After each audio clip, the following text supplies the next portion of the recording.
2025 Bharat Pumbada AICC na Year of Organization of the Congress Party haidana laukhokibaga loinana koi party organization reorganization ki thawak satharakpagi saruk ama oina lagiba March ki tang 23 ta All India Congress Party President ikai khunna President Mallikarjun Kharge ina harvard joina state amasu union territory taratam sigi apoigi state congress committee singi president singa loina Indira Bhavan da New Delhi da party organizing program akoi meeting pakokani masi meeting ki makta Manipur ki district congress committee ki president unna Manipur ki akoi congress party ki district congress committee ki president si unna taraga marini aiba taramrisi All India Congress committee ki president Mallikarjun Kharge ka unna meeting ka wasda saruk yanan hoyi nasi akoi party organization ki strengthen tawranaba koi khanagre amasun aiba tang untare March ki tang 23 ta district congress committee ki president singi satuna party mapan khanagre meeting AICC ki in charge amadi apoi ki kai khunajaliba Mallikarjun Kharge ki AICC ki president yawraga aikoi meeting pangthokani meeting asi Chananabi Lambaka, Nasi Koi, Wire Dogla, Loina, district president Singawa, and Anisumada, party organization team of Kankanava, AICC, Lapokre, Masi, Laniva, April, Tang, Nipan, the Gin, Horaga, Gujarati, Ahmedabad, AICC, Mipam Pangani, I know Mipam Si, Tang, Nipandana. Extended CWC member Congress Working Committee Masida extended CWC member meeting sidana aigoi state kudimak amasu union territory ki kudimaki president state ki president union territory ki president amasu in charge si adagi Congress legislature leader CLP state kudimaki adagi chief minister sarkar ega mapam chief minister Masih mayam yauraga extended CWC reform tang Nipanta Gujarat ke Ahmedabad ta pangthokre next day tang mapandana akoi All India Congress Committee ki AICC ki members ki oiba reform session akoi masi pangthokani tang mapanda masida Manipur dagi akoi ki AICC member kudima amasung co-opted AICC member kudima saruga bagi akoi loina ready to lay party ye organization 2025 set India ki mafung Kudimata state Kudimata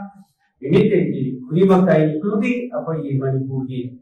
yauna apoi masi atanba apoi boot level tagi na hoga block level congress committee district congress committee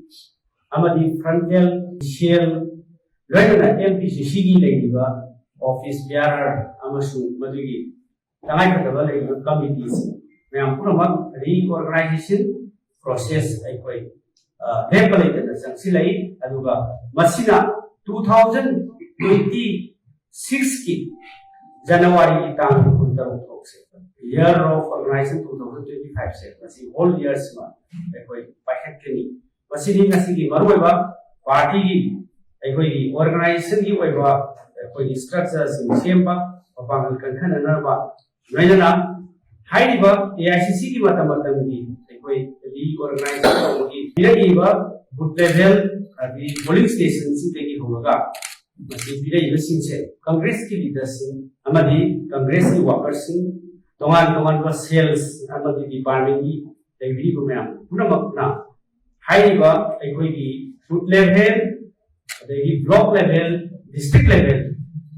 PCC level da reorganize tawgi process da mipum kurimakna mapung phana support tawbi haina Manipur Pradesh Congress Committee party issue mayam punamakta mukana notice thokhiba duga madhaka ꯑꯩꯅ appeal ꯇꯧꯖꯔꯤ ꯑꯅꯤꯁꯨꯕ ꯄꯣꯏꯟꯗ ꯉꯁꯤ ꯂꯣꯏꯅ ꯅꯦꯁꯅꯦꯜꯒꯤ ꯑꯃꯁꯨꯡ state ꯂꯦꯚꯦꯜꯒꯤ news paper social ꯃꯤडिꯌꯥ ꯃꯌꯥꯝ ꯄꯨꯝꯅꯃꯛꯇ ꯎꯔꯦ ꯇꯥꯡ 22ꯗ ꯁꯨꯄ꯭रीम कोर्ट की ऑनरेबल जज तरुकना वारेप लौदुना सुप्रीम कोर्ट ऑनरेबल अखोई जजेस मयाम अमा मणिपुर की इरांग सिंग मरी दिना इकाई खुमनजरिब जस्टिस B.R. Bobaina सिंवा एंड अदर जस्टिस मंगा मगपुना मणिपुर की इरांग सिंग मरी दिना रिलीफ के सिंगा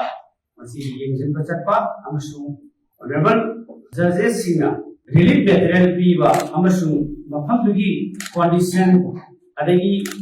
रिलीफ कैंप करवाइन सत्तरी हाइबना सिंबा येंगी प्रोग्राम लांग कुनिदा लाकनी हाइबसी प्रदेश कांग्रेस कमिटी दसु असिगी वारे अमसुंग अखोई स्टेट असी वेलकम तौजै लोइदना मसीगी लागिबा खोंजेत असे मसीना यामना फजबा अखोई खोंजेत अमा ओहेबा अखोइना पामजरिबसी कम्युनिटी खुदिमक चंबिदुना अदगी कम्युनिटी खुदिमक की रिलीफ कैंप सिंग चंबिदुना अमसुंग मिफुं खुदिमक शांतिगी अमदी मदुदा पेनदबा लेनिबा मयाम सिंग ऑनरेबल अखोई जजेस सिंगना मसी येजुबीबा अदुगा लोइदना लेनिबा रिलीफ कैंपदा चही अनि फाजलाबा मसीदा थेंगनेबा अवाबा मयाम सिंगसे इथोना हाइनिंगाई लेतना अवाबा याना पेनफुल ओइबा अवाबा मयाम सिंगसे मसी भारत की ख्वाइदगी वांगबा सुप्रीम कोर्ट ना मसी जजेस मयाम लौरिबा स्टेप्स अमसुंग मसी उचसे मसी अफबा वर्कपा ओइदिनी हाइना आशा तौई अमसुंग हांगा रिलीफ कैंप दा लेनिबा मयाम सिंगसे एकोइना आशा तौजै जजेस सिंगना मसीगी रिलीफ कैंप दा लेनिबा मयाम सिंगसी अकनबा मियें जंजनबीबा अदगी सजेशन मयाम अमा गवर्नमेंट दा तौबिरे हरगा लेनिबा रिलीफ कैंप दा लेनिबा मयाम सिंगसे मागी ओरिजिनल हानेगी लेफमदा हंजलबा मकोइगी हानेगी लेफमसिंदा हंजललगा मणिपुर सरकार अमसुंग सेंट्रल गवर्नमेंट की सिक्योरिटी फोर्सेस में फजना प्रोटेक्ट तौबिरगा मागी ओरिजिनल मफमसिंदा हंजललगा